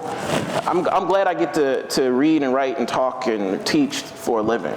I feel great. I feel thankful for that my people put me in a position where I could do that. Yeah. But a lot easier than some jobs. Yeah, but there's a cost, my brother. Like there's a cost. There's a cost for some of us to be in that place. Yeah. Thank you both so much for this conversation. It's been really great. I wanted to return to the discussion of the fire next time and whether or not we're in that or not, because I feel like you were talking past each other a little bit, and I think you're kind of both right in a way. Kiese, I think you're absolutely right. We are in this sort of moral burning. I think you hear that anytime you hear like Bill O'Reilly or Rudy Giuliani open his mouth about whatever. But at the same time, Philip, I think you're absolutely right that empires don't fall, or countries don't fall on moral corruption. And you know, the U.S. has been going for over 200 years with some form of horrible moral hypocrisy going on here. So I take this to heart, the idea that in kind of medical terms, Baldwin is great at the diagnosis. When he gets into the prognosis, yeah, I agree. He's maybe not there, or at least not there in certain ways. So I wonder what is there in Baldwin that we can take now, sort of 50 years later, where a lot of his sort of prophecies don't seem to have come to pass. I mean, even at the point that he's writing No Name in the Street, you know, the revolution, to the extent that it ever happened in the U.S. in the 60s, is already kind of over, and we just seem to be repeating this stuff with the voting rights, as we talked about a little bit. police brutality and violence and murder that just keeps going on, that we're kind of repeating history here? Is there anything in Baldwin there's so much that either you think we can take going forward in terms of prognosis? I mean, I think what the most beautiful thing in Baldwin is it's an enactment of honesty. It's a person trying to be honest on the page, and that never gets old. You know, there is a kind of vulnerability and honesty. It's not like he has the truth. It's like he's trying to get to the truth. You know, and he says, I want to be a what did he say? A good man and An honest man and a good writer. an honest man and a good writer. In that order, in that order. And I think that's his pull, and he's enacting it for all of us. You know, and we can try to be honest also. I think the honesty is crucial to him, but I also just think sometimes when we say Baldwin is good with the diagnosis but not the prognosis, I think we need to be careful, because often I think if we don't have the will to do what Baldwin is saying we should do, we're like, well, he didn't tell us what to do. And I'm saying, nah, bro, like my reading of Baldwin is too often he was talking to you. Yeah. And the person who made, one of the people who made you possible, I'm not sure what your lineage is, but I'm sure there was some white man involved in it. And I think one thing that Baldwin is saying is that, and again, he regrets spending so much time talking to white men, but he's saying, like, you really fucking care? You really care, for example, about this police brutality shit? How come we don't see masses of white folk going out and saying we demand not just police reform but a different structure completely? And if we saw masses of white folk doing that, the shit would change. So I don't think we can be like, he's not giving us a prognosis. No, he's telling you, but that shit is gonna hurt if you do it. So like what we want him to do is tell us to give us some shit that's really not gonna hurt. Yeah. But like, how is that? That's not gonna change anything. That's my belief. That's my belief as far as it comes to like you, the questioner asking that question. I think everything Baldwin laid out to you to do, if you and an army of your folk worked at it, tomorrow would be better for you and a lot of other people. But I think there's a lot to risk. I mean, and one thing I want to say to piggyback on this and to kind of contextualize some comments about morality, but also what Baldwin was trying to do.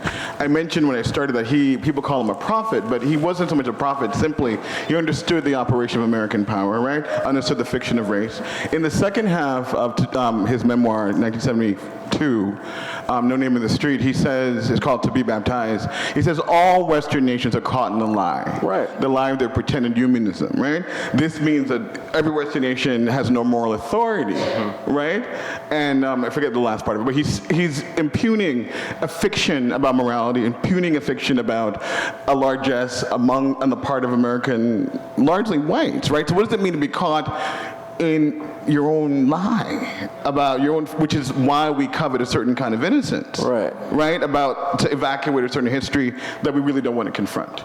So I think it's not about moral suasion as much, right? It's much more about a kind of moral record, a moral ledger of this place. And so if we all, as he says, believe in this project, the American Republic, very, very young, very, very new, what are we going to do? Right. Are we going to be, go ahead, Kiese. And I just want to add that I think that, we started out using the prophet like lens to critique Baldwin, but I think what's as important to me is that the word Baldwin uses more often, we've talked about this before, is witness. And I think there's a difference between a witness and a prophet, right? And I think that Baldwin rhetorically sees himself and a tradition as a witnessing, acting tradition, which I feel like is necessarily different than a prophetic tradition.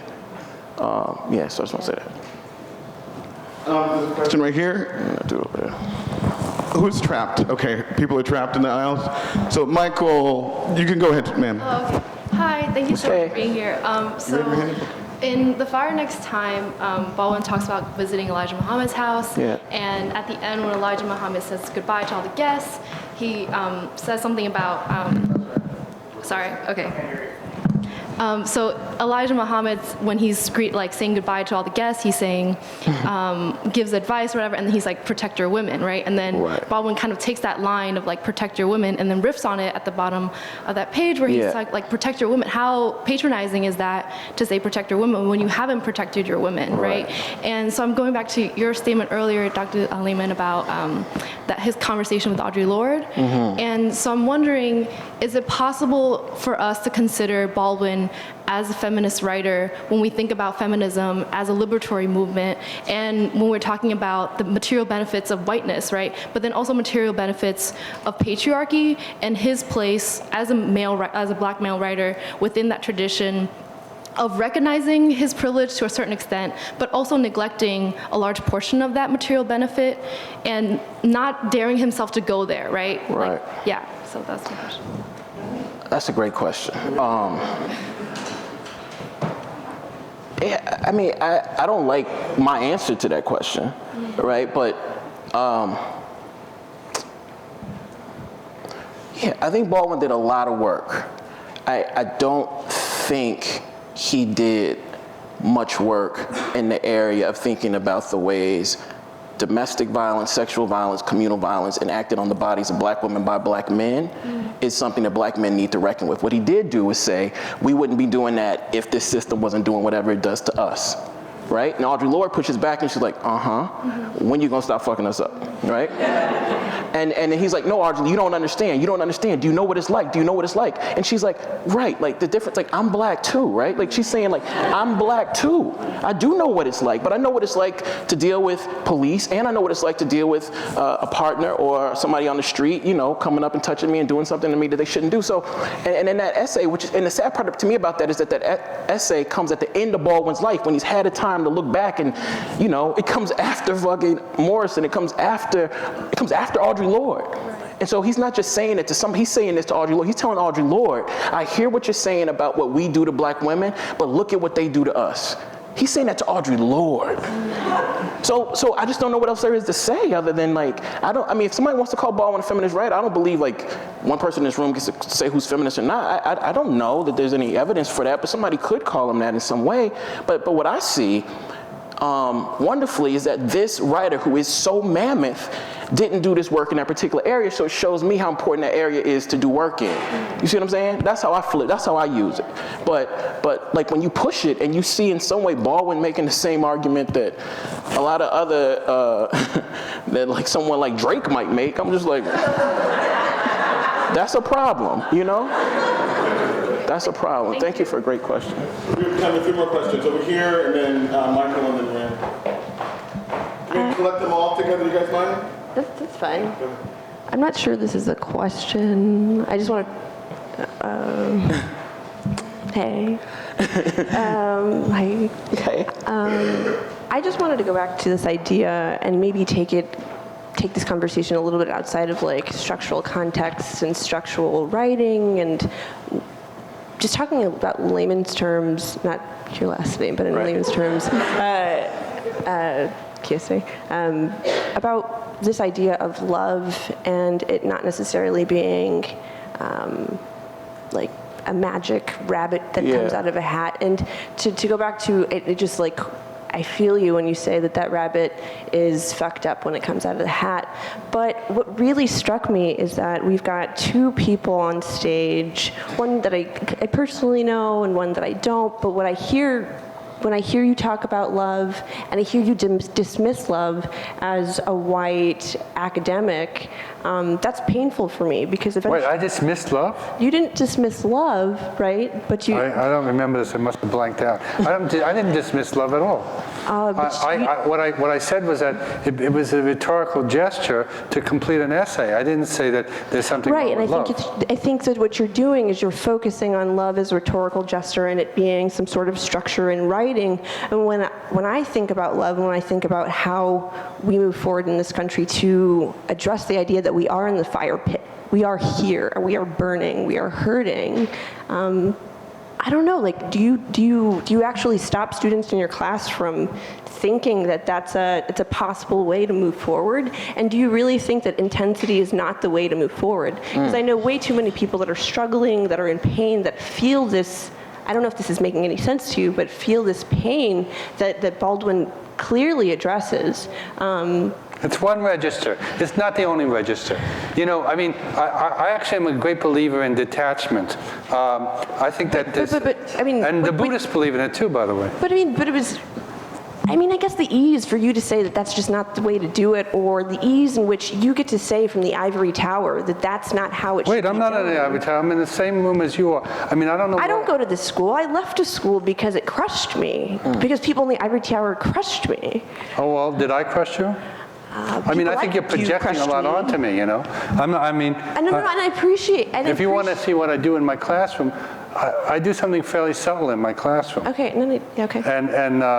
And I try to, I work with writers a lot, young writers, and try to strengthen them and give them courage to do what they want to write. Right. So I think actually what I do has a lot of love in it. But we're really talking about the rhetoric, about rhetoric. And I don't think it's a sin to talk about rhetoric. I think that doesn't mean that you have no heart. It means that you're looking at something as a work of art, and I think that maybe this is my sense of human beings as flawed, but I think that we're continually moving between sincerity and insincerity, even the best among us, you know. And so it's not an indictment to say that sometimes, you know, Baldwin was putting it on a little bit. And I understand that, and this is the last thing that I'll say, but I guess what I'm saying is that I want to talk less structurally about how writers write. I'm not a writer. I'm a person in the room trying to hear a conversation. Right. And what I hear, and I'm sorry if it's, you know, I've never taken a class with you, so I cannot speak to the volumes of work that you've done or the processes in which you teach. But what I'm saying is that it was very easy for you to say, well, you know, we've progressed in some ways and we haven't progressed in other ways. And some of those ways that we tackle these issues are politically and economically. But if those political and economic structures were never built to help me get out of the fire pit that I'm burning in, how can you say, well, I mean, I'm a skeptic. I'm out of it. I mean, you're not listening to me. I mean, it's okay that you're not listening to me, but the fact is, I'm not saying that I don't want this country to be moral. I'm saying that the fact that it is partly immoral does not necessarily doom it. That's all I'm saying. But it's not partially immoral. It is all immoral. It is all encompassing. That statement that the country is all immoral is a little bit more of a purist statement that I am not able. Okay, let me just say this. I cannot presume to find a high enough place to decide whether this country is all immoral or partly immoral. But the people that can do that, I'm sorry to speak, It's okay. those are the people that are on the brink, the people that are burning. Right, so you have to understand that I've been asked to talk here, okay? You seem offended that I'm not coming from the same place you are. I'm not. So maybe there's something to be learned from him, there's something to be learned from me. We're coming from different places. But I just want to say, Kiese, jump in here, please. Just to respond, I think one of the beautiful things, you don't have to apologize at all. Shit, you know, you here just like us. One of the beautiful things about coming from different places is, one, there's a hodgepodge of ideals and identities and places, right? Boom, places. I'm here, you're here. But what I hear you pushing us to do is to think about how certain places, again, impact other places. And so when you have people on a stage who I think have symbolically or literally like access to more healthy choice and second chance than other people, and those people seem to not be willing to say, I am partially responsible for those other people not having second chances and access to second chances and healthy access to second chances. I hear you saying like, that shit is jarring. And I'm saying, if you want me to enact a guilt mea culpa thing, it's just not in me to do. I don't think, but right, and I'm not. I definitely don't want you to act. That's not what I'm saying. I appreciate you coming up here and being you, right? But what I'm speaking directly to what I heard you say, how it makes you feel. And so what we can't do is we can't do this thing where we're going to be honest, but if it makes you feel a particular way, then we're going to, so like, right, you're honest, it makes some people in this room feel a particular way. I'm trying to be honest, it makes certain people in this room feel a particular way. I just think that's where we are, right? And so I appreciate what you're saying. My position and what I have to say impacts people in this world adversely. So I think you wanted somebody else to say that, but I'm saying it. Yeah. Yeah, I'm gonna do a few things that I hate, which I hate when people get on the microphone during Q&A and don't ask a question. And I also hate when people start statements with no disrespect, but no disrespect. Dr. Lopate. Because I feel like, you may feel like people are attacking you at this moment. No, it's okay. And I'm not, and I don't think anyone is attacking you, but I just think that we're having a moment right here where, also I hate when people get on the mic and talk about things that maybe don't have anything to do with the conversation. So Baldwin, yes, love Baldwin, all right, but during this conversation, I noticed, and I looked around the room and I locked eyes with a few people, and we all kind of noticed the same thing at the same moments, where Kiese would say something about white men in particular, and then sort of maybe implicate you in that, and you would make a little joke and turn the conversation back around to Baldwin's artistry. And it's like, here, you went back to your comfort zone. We could all read very clearly that you were uncomfortable with the thing that was being said, and that maybe you would have to reckon with something that was being brought up about, like, your position. Well, I wasn't just uncomfortable. No, but here's the thing. Like, I think in those moments, you were, in your body, in your rhetoric, in your dismissiveness, in your flippancy, embodying exactly the thing that we were talking about, in that we can make nods to progress without ever actually having to make real progress, right? Like, we can sit there and we'd be like, oh yeah, we can indict the system, and then white people would be like, yeah, but it's really hard out here for me too, and keep moving forward, and never have to actually deal with that uncomfortable moment. And I think that's where the progress comes from, and that's what Baldwin, if like it wasn't just for you about the artistry, that it was about the message that Baldwin was putting forth, is that you would reckon with that uncomfortable feeling and sit in it and reflect in it more than offering those flippant comments. And that's all I was just. Well, I'm very sorry that you saw it as flippant, because I was also trying to be honest, and I wasn't just uncomfortable, I was bored, because I feel like I've been around for a long time. Some of this is not new,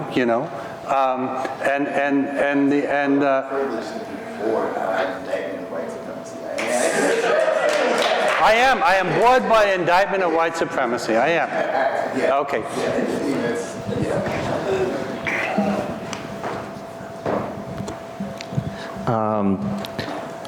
Anyway, thank you, Rich, for putting this together, and thank both of you. And my comments, I have no problem with not asking a question and answer. There's no reason why we should. But very quickly, I wanted to start with the very first issue that was raised and end with the last thing that was said before we went to Q&A. And the first question was, who is he addressing? Right. And I think clearly the answer is us. And the us is a metastable us, in the same way that the we keeps on shifting and so forth. But it seems to me the key to understanding Baldwin is he flees the country at a certain point, because if he didn't flee, he said he was going to murder somebody. Mm-hmm. And he goes to France and is immediately received by the negritude artists, by the blacks and so forth, as us black artists and so forth and so on, and he feels weird, because that doesn't feel like the we that he is.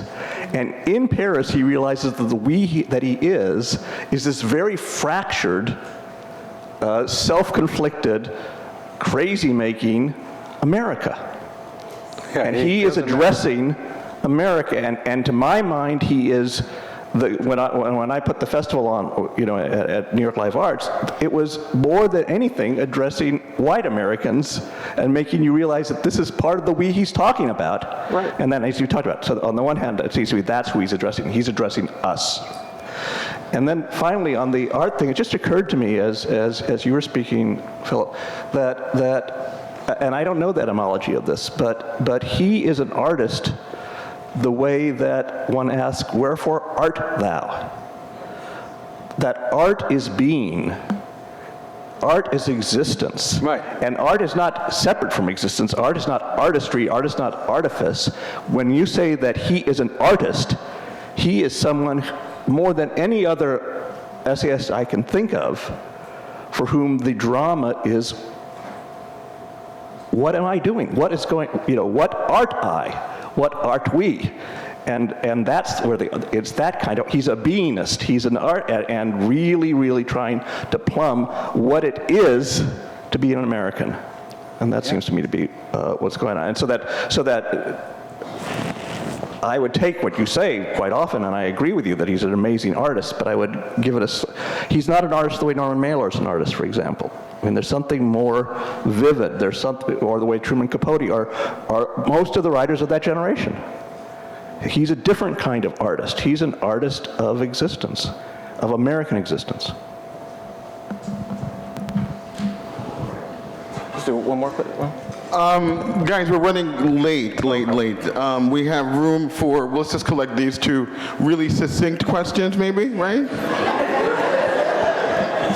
Yeah, I don't like to talk about myself. I just want to ask questions.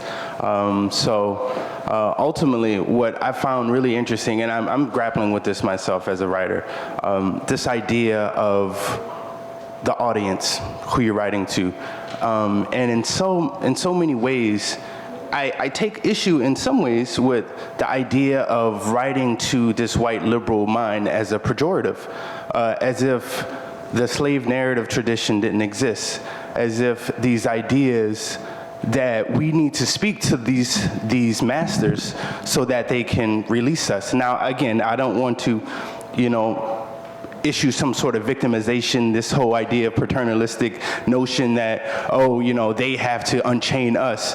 But there has to be a dialogue in some ways. And so, go ahead. So I wonder in terms of how do you grapple with that notion of who do you speak to? Because if I'm speaking to black people all the time, I'm trying to uplift them. Am I always just speaking to them? Am I always just speaking to this other person? Can I not be speaking to humans? Everyone who believes and feels and understands what things are, what are and what they're not. Kiese, hold your response, please. I saw a hand up over here. Our last comment or question, yes. Thank you. Just to track the trajectory that you've mapped in your talks, which are absolutely fascinating, going from Notes of a Native Son to the evidence of things not seen. I think it's really important, especially and I've attended every live arts festival and all of Rich's talks as well. I'm working on the difference between his Playboy essay on the Atlanta child killings and then the book-length essay. And there's zero critical reflection on that. It's almost as if people don't want to touch it. And even in a conversation that I've had with him, it's so difficult. Why don't people touch it? Where's the secondary scholarship on that?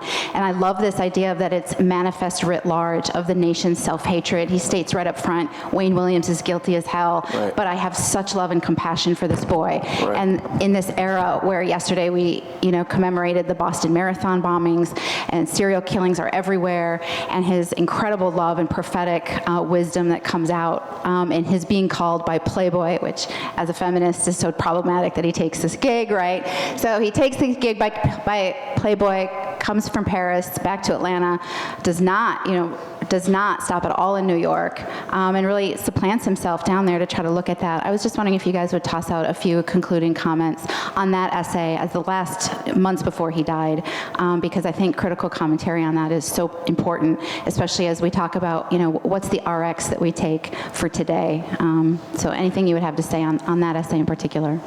Thank you so much. We're talking about evidence of things not seen. Right. Kiese, you want to take on the first question, and then you both can maybe tackle this amazing question over here? Yeah, so the first question, I teach a lot of the slave narratives. I'm beyond ecstatic and thankful for those slave narratives. I think those slave narratives were not just performing for a particular audience, but addressing. I think we need to make a distinction between a performance for an audience and address. But again, what I'm saying is I am thankful that Baldwin stood up to, I think, white Americans and white liberals and said, this is what you need to do over and over again. Thankful he did it. Understand why he did it. But what I'm also saying is there's a particular kind of work that Baldwin did not allow himself to do because he was so preoccupied with how fucked up white people were. And if he would have, and I can't even say if he would have done it, because he did what he had to do, and I'm grateful for it. But like this question about Audre Lorde, if he were pushed to perform to, and address like black women and black men in black societies, we would have gotten an essay that like did the certain kind of work to really reckon with what we call now heteropatriarchy, to reckon with what we call now transphobia. The other thing he did in that Playboy is he did he did that piece about like Michael Jackson for Playboy. Here Be Dragons in 1985. Right, which is an odd place for that essay too. So amazing essay, by the way. Incredible essay. But I just want to say, like, I do think that there's room for dialogue and talking and all of that, but I just think we have to think about what the stakes are as writers when we center who we are supposed to center. We're supposed to, I'm a writer. Everything I've been taught from here on here, I'm supposed to center not just whiteness, but white masculinity. And if they affirm me, I'm supposed to feel good. So what I'm trying to say is I've written some things that have been okay, a lot of things that ain't shit. But when I've done the most disservice to myself in my writing is when I have written to white normative masculine society or maleness or white boys in the hopes that they would change or they would whatever, because whenever I do that, I'm not doing some other work that needs to be done. And I'm saying the performance is different than the address. So I can perform. I think Baldwin performed for America, but he did not address. You can't say rhetorically he addressed us. Rarely did he did not. He did. I mean, I would love for me to somebody say, here's where he actually addresses, like speaks directly to you. Subtextually, we know what he's doing. I agree with what the brother said first. We know he's talking to us in this subtextual way, but there's something to be gained, and more importantly, something to be lost, I think, from always addressing the same kind of person. And you see that in a lot of ways. And I actually want to say to talk about the essay you thought we would talk about today. You see that in Michael Erick's attack on Cornel West. Yes. Who was he doing that for? Who was he writing that essay for? In the New Republic. That form, right? Like he's writing that essay for a particular audience in that form. And so I just want to say, I hear you, but for me, I just don't. I think I lose something when I write to this particular person who I've been taught to write to my entire life. Any comments about evidence of things not seen?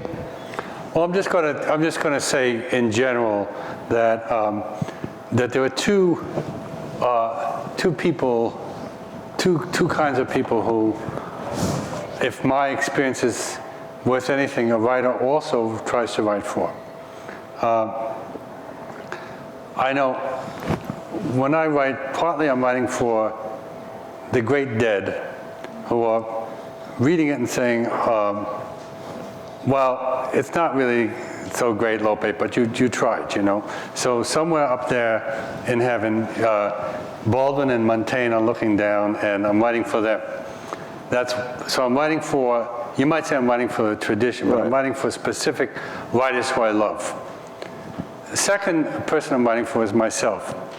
And I'm trying to push that next sentence somewhere interesting. And after that, the next sentence after. The next sentence what? The sentence after that. Mm-hmm. One sentence after another, I'm writing for myself.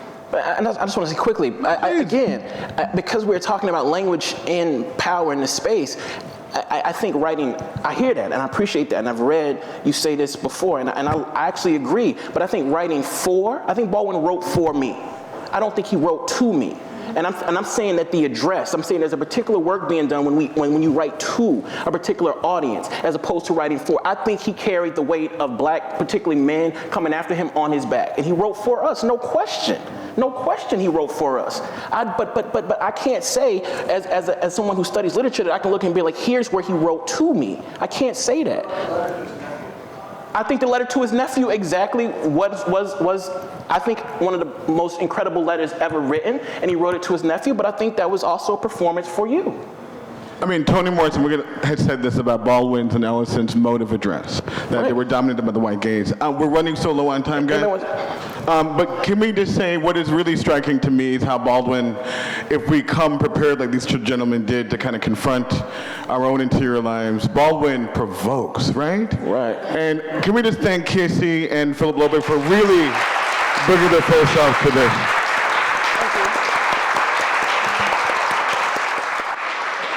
Thank you. you. Thank you, Phillip. Thank you, Kiese. Guys, thanks for coming. We'll have a website for all things Year Baldwin on this landing page. Have a good weekend. Thank you so much.